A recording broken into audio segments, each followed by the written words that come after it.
Ulimwengu unaweza kuniita mwendawazimu, lakini ninafurahi kuwa mwendawazimu juu yako mpenzi wangu, kwa sababu inachukua bahati nzuri tu kuwa na mtu kama wewe. Ninahisi kubarikiwa kila siku na kila wakati kwa zawadi hii aliyonipa Mwenyezi Mungu.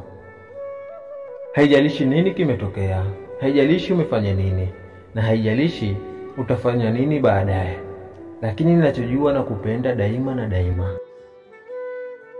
Mpendwa, natamani nikufurahishe kama vile unavyonifurahisha mpenzi wangu. Ikiwa ungekuwa kitabu, basi ningekusoma tena na tena. Ndivyo ninavyokupenda mrembo wangu, kwa kuwa hakuna mwanadamu anayeweza kuishi bila hewa, na mimi siwezi kuishi bila wewe.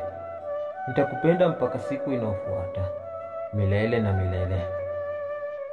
Wewe ni sababu ya tabasamu langu na furaha yangu katika maisha yangu. Ninakupenda bila kipimo. Ninakupenda. Hii ndio angalau ninaweza kusema. Natamani nikifanya zaidi ili kuonyesha kile ninachohisi juu yako. Wewe ndio sababu pekee ya mimi kuishi. Nitakupenda hadi pumzi yangu ya mwisho.